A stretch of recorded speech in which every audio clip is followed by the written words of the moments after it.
¿Cómo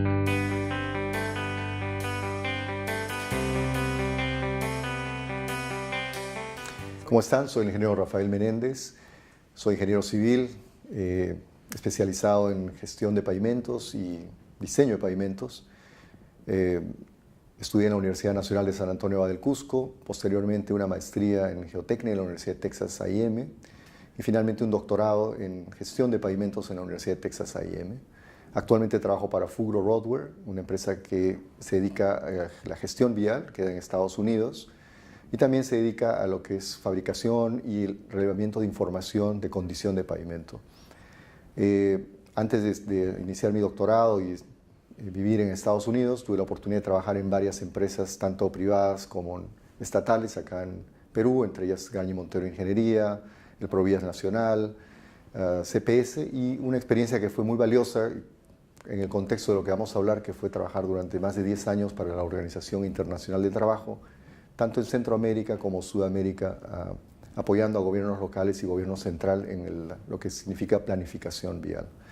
Además, he sido profesor en varias universidades, tanto de Lima como fuera, a nivel de pregrado y también de maestría. Entonces, eso creo que ha sido una experiencia muy interesante porque, como vamos a ver, la gestión de los pavimentos es un aspecto que complementa o suma tanto aspectos puramente técnicos como aspectos de planificación, y también de entendimiento del deseo o qué es lo que esperan de determinadas acciones. Entonces, el tema que quiero tratar con ustedes y compartir es el tema de gestión vial y en general de la gestión de activos viales.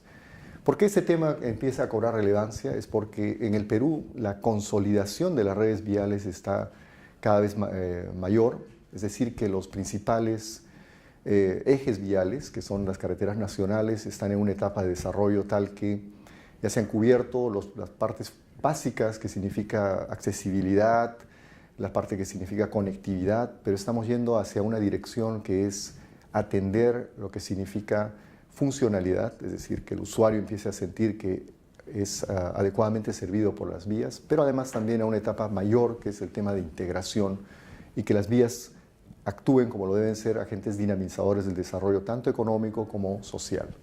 Entonces, ¿qué es la gestión vial? La gestión vial viene a ser la administración de las redes, pero es una administración que combina tanto aspectos técnicos como aspectos sociales, aspectos organizativos. Entonces, este concepto, esta forma de manejar las redes viales se puede acomodar tanto al ejercicio o a la funcionalidad que tiene una empresa privada, un concesionario, como también a nivel de Estado. ¿Dónde surge la idea? Este tema de la gestión vial es todavía en los años 60 en los Estados Unidos, donde empiezan a ver que no era suficiente tener un conocimiento de los materiales, de los diseños, sino también había que entender y mirar hacia adelante cómo se iba a comportar, cómo iba a funcionar el pavimento más adelante. Eso es un aspecto que llevó a que, en un primer momento, dado que las entidades que tenían a su cargo los sistemas de transporte necesitaban entender y conocer, en los años 60 se empieza con este concepto y va avanzando hasta la fecha que tenemos algo o conceptos mucho más claros y establecidos. Entonces, el sistema de gestión vial, que se inicia como un sistema de gestión de pavimentos,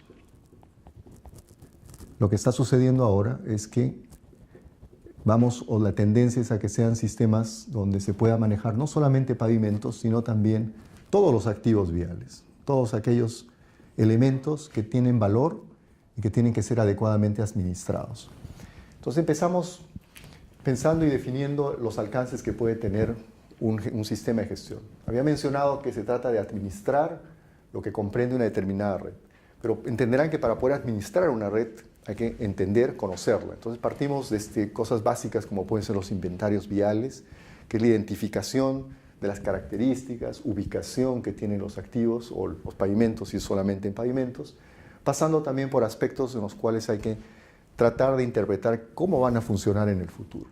Esos son los principales componentes, pero también necesitamos manejar adecuadamente la base de datos, la base de conocimiento. Eso significa que hay que predefinir qué expectativas tenemos, hasta qué punto vamos a desarrollarnos. Y lo que es ya el nivel superior es que se convierte en una herramienta de planificación, una herramienta que facilita que los ingenieros podamos determinar qué actividades se requieren hacer en el futuro en los pavimentos. Entonces, veamos un poco de historia en el Perú. Es interesante ver, quizás el punto de quiebre en el Perú es el año 90. Hasta antes del año 90 sí existía, por supuesto, existía vialidad. La vialidad en el Perú es tan antigua como la cultura incluso pre-inca, porque los sistemas primarios de transporte en el Perú fueron dados desde la época inca. Los ejes a partir de los cuales los españoles empezaron a construir sus propias conexiones fueron basados en los incas. Pero en el año 90, sin ir tan lejos, la vialidad en el Perú venía, digamos, estaba en un estado de deterioro tal debido a que no había sido adecuadamente atendida. En el 90 se produce un punto de quiebre en lo que significa el desarrollo del Perú y también el desarrollo vial. ¿Por qué? Porque a partir de este punto en realidad se empieza a hacer un trabajo mucho más ordenado de lo que podría ser en un primer momento recuperar la red vial. Y después de recuperar la red vial significa mantenerla. Entonces, a la par de que se van haciendo trabajos primarios, que es rehabilitar,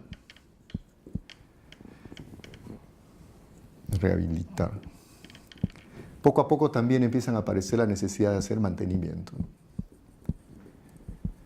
Y creo que ahora lo que está sucediendo es que ya no es suficiente saber rehabilitar y mantener, sino que es apuntar a conservar, ¿no? Que parecieran sinónimos de mantenimiento, pero significa preservar de la mejor manera posible. Pero para poder conservar necesitamos atacar o entender el problema de una manera más global, y eso es donde nos ayuda la gestión.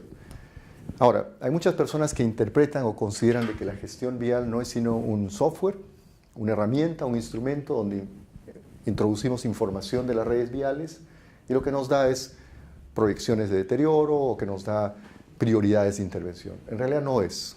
El sistema de gestión no es un software, no es una pieza de una herramienta informática, sino más bien es una forma de organizar el trabajo. Finalmente el software es la herramienta que se utiliza, pero lo que se necesita es que la organización por sí entienda que necesita basar primero sus decisiones en datos. Entonces vamos a ir poniendo algunos aspectos que marcan el por qué se necesita un sistema de gestión. Mencionaba de que lo primero es reconocer que las decisiones basadas en datos o información. Quiere decir que nuestra necesidad es cuantificar el estado en que se encuentran los pavimentos o los activos viales. Necesitamos ordenar o tener la base de datos de manera ordenada, correcta, para que en el momento que queramos utilizarla tenga que estar ordenada. Entonces, a la par, voy a ir marcando acá también qué cosas, cómo es un proceso de conocimiento o cómo se llega al conocimiento de un proceso en ingeniería. Primero estamos en nivel empírico, nivel teórico, nivel de datos, nivel de incertidumbre. ¿Qué significa eso? Voy a hacer este paralelo para que podamos entender cómo se construye la idea del sistema de gestión. En la evolución del conocimiento científico, esta sería la evolución del conocimiento científico.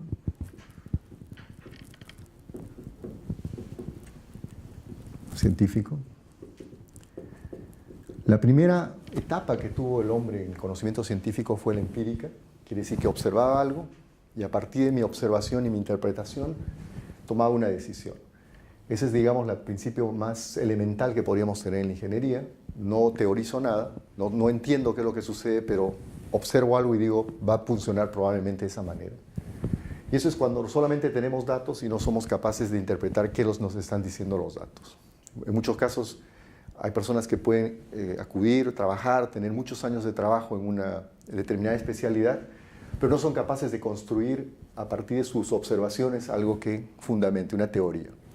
Entonces, el siguiente estadio en la evolución científica vendría a ser la teorización de las cosas, donde yo empiezo a decir, sí, creo que funciona de esta manera, esta es la parte analítica que soporta o que sostiene o sustenta lo que yo considero que debe ser. Y este es un nivel un poco más avanzado, y esto es lo que sería el modelamiento en el caso del sistema de gestión, ¿no? Estoy haciendo el paralelo, qué componentes tiene y por qué son importantes. Una vez que ya he abordado el aspecto teórico, es decir, ya empiezo a construir conceptos, recién debe hacer el uso, eso vendría a ser uso intenso de datos, ¿no? O uso de datos, ¿no? Y esto corresponde a las calibraciones, ajustes. ¿Qué significa? ¿Cuál es la tendencia actual? Es que vamos a tener cada vez mayor volumen de información disponible como ingenieros. Si antes podía realizar tan solo un ensayo por el costo que tenía o por las dificultades de ejecutar el ensayo, ahora tengo alternativas tecnológicas que me permiten relevar información en gran cantidad. Entonces, nuestro siguiente reto en ingeniería es, sé algo de teoría, pero ahora tengo un volumen de información tal que empiezo a tener dificultad para interpretar esa información. Y ese es el data mining, por ejemplo, es las técnicas de qué podemos extraer de la información. Entonces, ahora hay equipos de relevamiento de datos que permiten conocer de manera continua, con mucha frecuencia, como son la rugosidad, deflectometría, como puede ser textura. Entonces, ¿qué hago con los datos? En muchos casos esos datos podrían no ser necesario conocer la teoría. Es lo que sucede muchas veces ahora con los aplicativos que tienen ustedes en el teléfono, que van recogiendo información propia de ustedes. Ustedes están llevando esa información a la cloud, a la nube, y desde ahí no han teorizado, simplemente empiezan a manejar los datos, a interpretar los datos y les devuelven a ustedes, por ejemplo, la mejor ruta para llegar a un determinado lugar, o les devuelven información de cuál es el restaurante que se ajusta mejor a vuestros requerimientos o cualquier otra de esas decisiones. Entonces, no es que haya teoría, sino hay uso de datos. Entonces, reconozco que he podido construir teoría, pero también reconozco que tiene que haber aspectos que son fruto del conocimiento y acumulación de datos. Y el nivel más avanzado y último vendría a ser si yo soy capaz de cuantificar la incertidumbre, y es cuando yo puedo hacer un sistema de gestión, incluido riesgo, ¿no? Basado en el análisis de riesgo, ¿no? En el cual ya no solamente conozco, puedo predecir, sino que también estoy en condiciones de anticiparme a aquellos elementos que pueden generarme un problema en el manejo, que podría ser un riesgo o el impacto, o tengo que cuantificar el impacto que tienen diferentes componentes. Entonces, si ustedes se dan cuenta, el sistema de gestión de pavimentos o el sistema de activos tiene un paralelo con la forma en que nosotros vamos creciendo en conocimiento en ingeniería. Entonces, cuando una entidad decide que va a empezar a administrar sus activos viales basado en conocimiento, basado en data, es porque va a evolucionar a través de esto, ¿no? Entonces les mencionaba de que lo que hacemos o la correlación que existe entre la evolución del conocimiento y también la forma en que se implementa un sistema de gestión. Eso quiere decir de que cuando nosotros queremos empezar a construir un sistema de gestión, lo primero que tenemos que determinar es qué calidad o qué tipos de datos vamos a recolectar.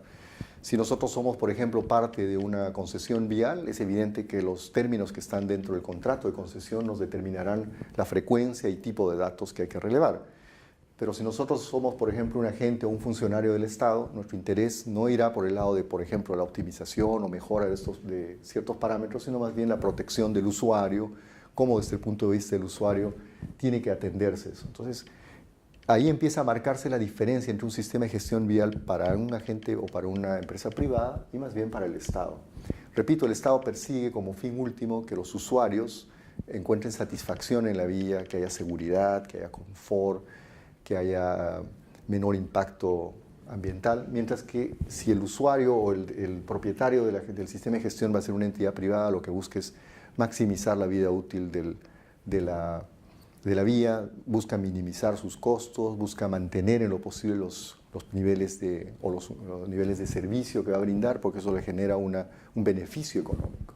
Entonces, eso va a ser fundamental para que decida qué magnitud, qué cantidad de datos, con qué frecuencia debo relevar.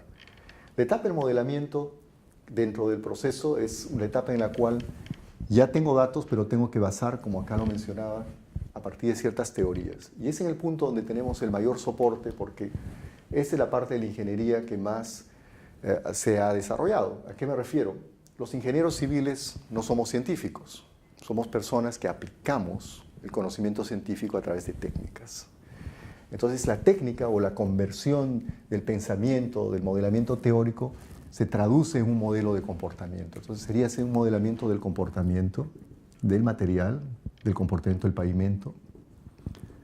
Y ahí es donde, repito, hay mucha información, pero de todas las fuentes de información que a la fecha existen, ya estamos tendiendo, la tendencia es hacia lo que se llaman métodos mecanísticos empíricos o métodos mecanísticos. ¿Qué significa?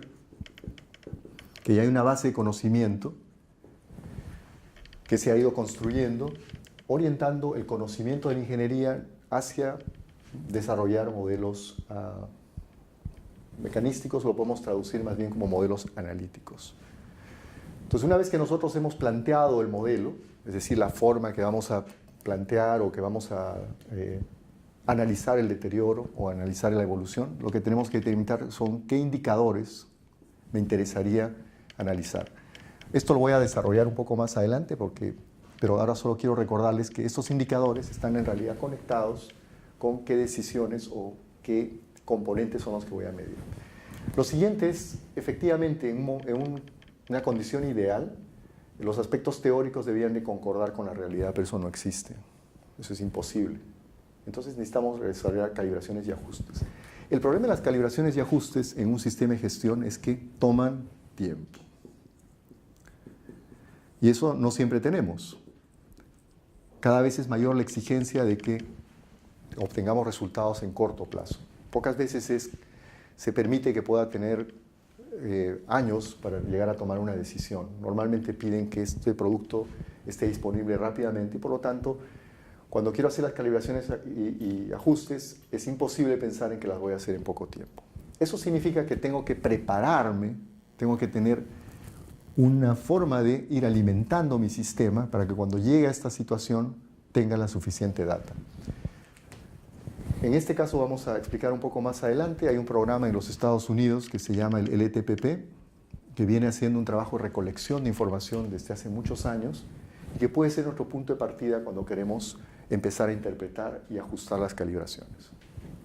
Y lo último es cuando ya hemos construido, hemos sido capaces de saber cuál es el modelamiento, la razón de ser del sistema de gestión es una herramienta de ayuda a la toma de decisiones. Ese es en esencia, ¿no?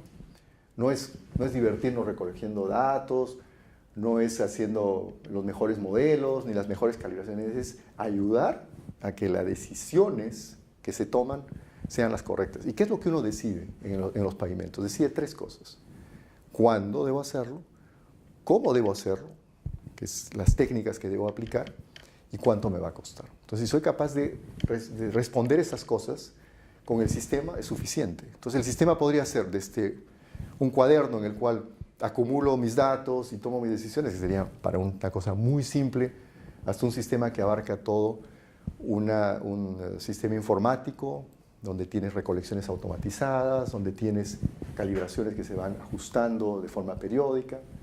Pero, repito, la esencia o la razón de ser es tomar decisiones. Entonces, cuando toman decisiones y no tienen información para tomar las decisiones que tomen pueden ser acertadas o equivocadas.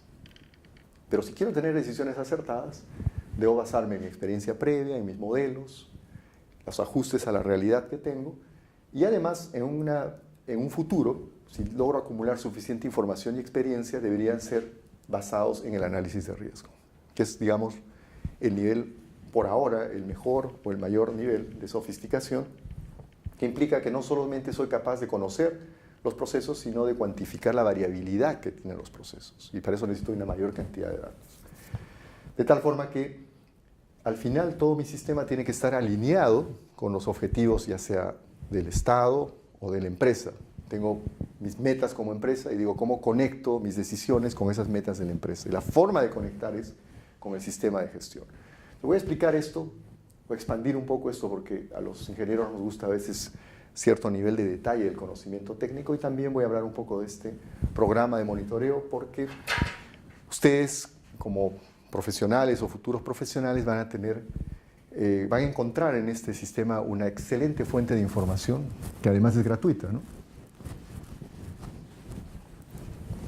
Había mencionado al inicio de que trabajo actualmente para Fugro Roadwear Fugro tiene desde hace 25 años una contratación de la parte sur de los Estados Unidos en mantener este sistema de información que se llama LTPP. El LTPP viene por las siglas de Monitoreo del Comportamiento del Pavimento a Largo Plazo y pertenece a la Agencia Federal de los Estados Unidos, pertenece a la FHWA, que es la Agencia Federal de Carreteras de los Estados Unidos. Entonces, pertenece a FHWA. Es una base de datos de 2.500 secciones de tramos de prueba de pavimentos, 800 en servicio, desde el año 1987. Eso implica que en muchos de los casos voy a tener información que supera incluso la vida útil que normalmente consideramos para los pavimentos. Los pavimentos pensamos en 20 años, acá tenemos más de 20 años de datos. Esta base de datos es gratuita, pueden acceder libremente. La página web es www.infopave.com. Esta página los va a llevar a la actual página web, porque ha sufrido un cambio, ahora está alojada dentro de la FHWA, pero si digitan esto, accede. Y además, no solamente pueden visualizar las mediciones que se han hecho, sino también se puede acceder a toda la biblioteca de investigaciones que se han realizado. Se puede acceder a algunas herramientas de análisis que también están disponibles. Y sobre todo a una cosa interesante, se accede a la base de datos MERRA, que es una base de datos de clima.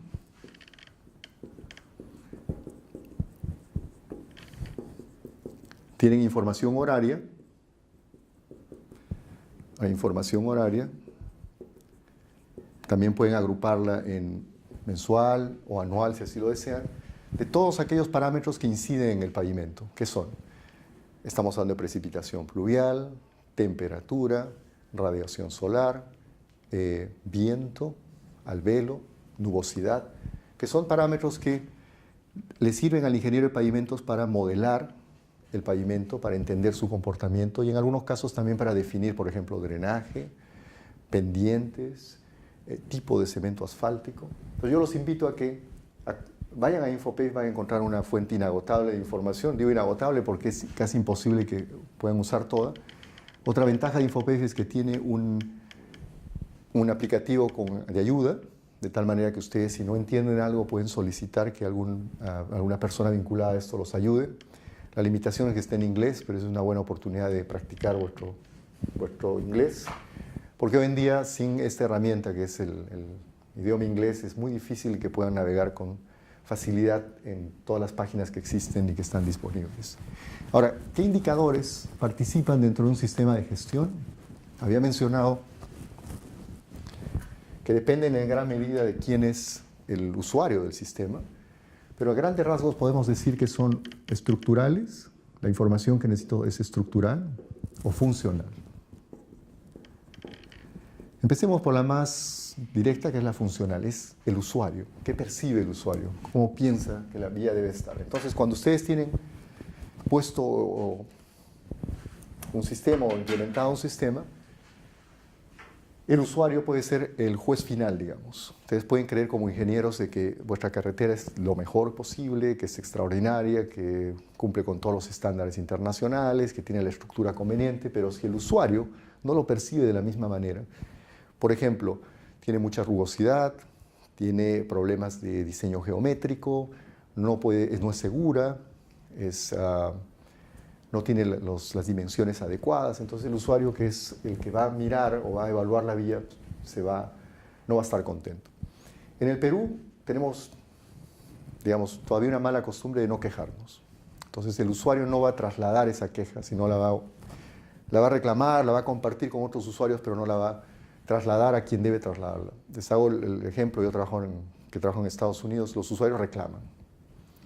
Si ha sucedido algo en la vía o encontraron un bache, ellos reclaman porque se sienten con el derecho por haber pagado los impuestos. Entonces, desde el punto de vista funcional, uno de los aspectos principales que se mide es el IRI, que hay una traducción, creo, errónea de decir que es la rugosidad. En realidad debíamos llamarle la regularidad superficial.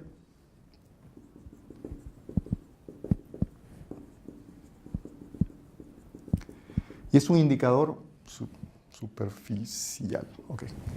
Es un indicador de cuánta variación tiene la superficie, y eso va a impactar en el confort al manejar. Cuanto más irregularidades haya, uno siente más vibración, menos confort.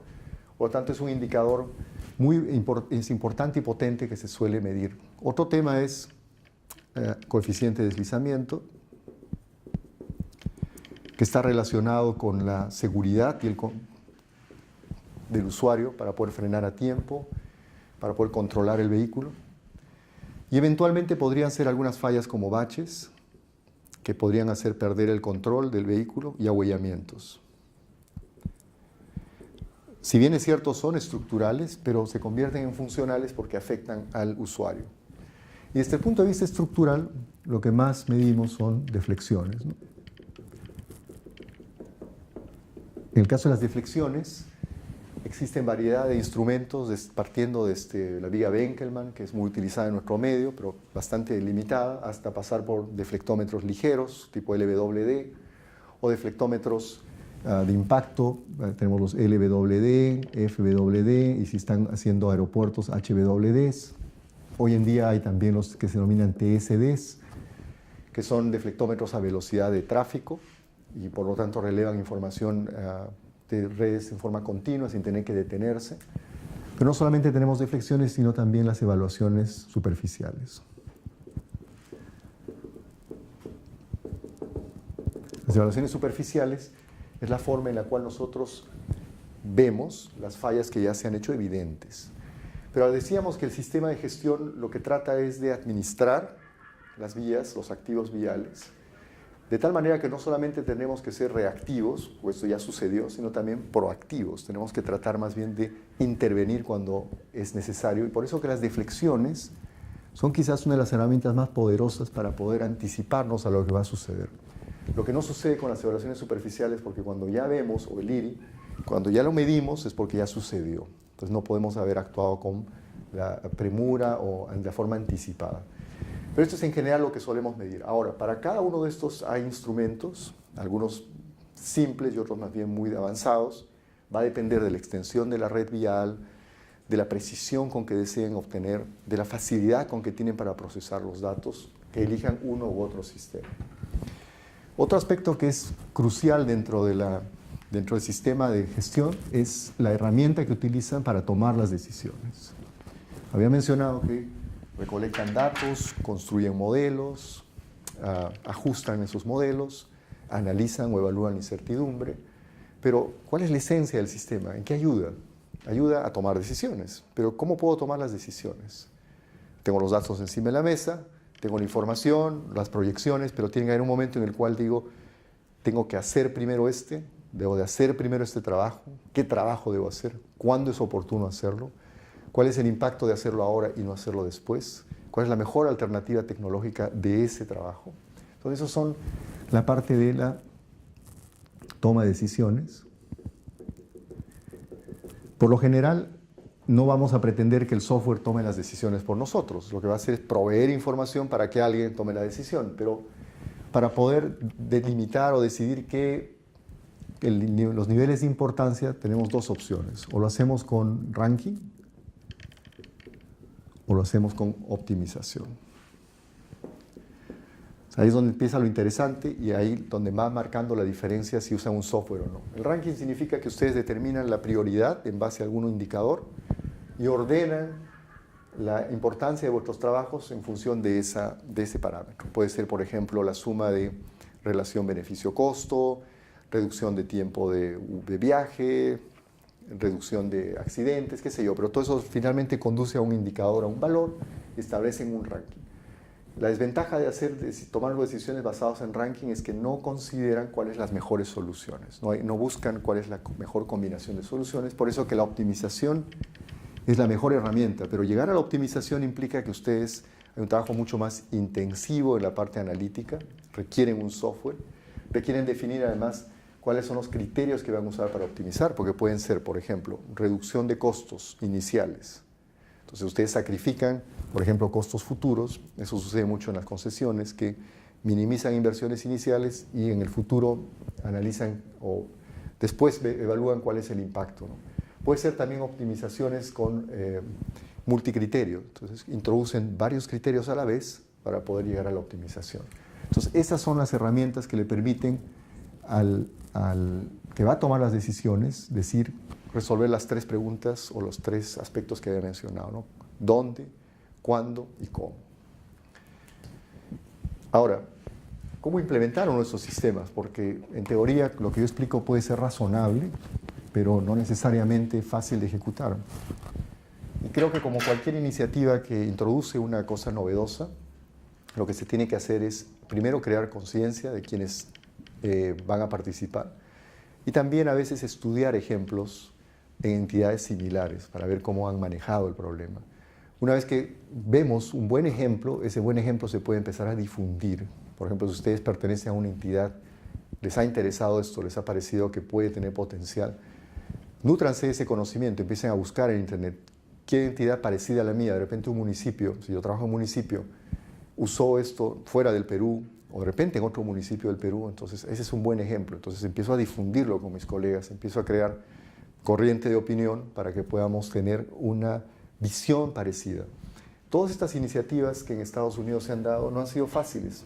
A veces son impuestas, digamos, por las condiciones, pero en los sitios que ha sido exitoso, ha sido porque hay un grupo humano que se ha comprometido, que ha creído que esta es una herramienta adecuada, y lo que ha puesto es difundir, crear corriente de opinión y empezar a tener el conocimiento básico y fundamental para poder construirlo. Ahora, hoy en día se puede consultar en línea a otras personas, se puede buscar ayuda en grupos que están especializados en esto, se puede incluso contratar consultores que están vinculados, ya no necesitan ni siquiera venir a veces, o sea, la barrera del espacio cada vez es menor. Entonces yo los invito a que la idea de esta presentación era motivarlos para que pongan dentro de vuestra agenda, dentro de vuestro conocimiento, que existen herramientas dentro de la ingeniería de pavimentos que les ayudarían a mejorar la administración de sus recursos, de sus activos viales.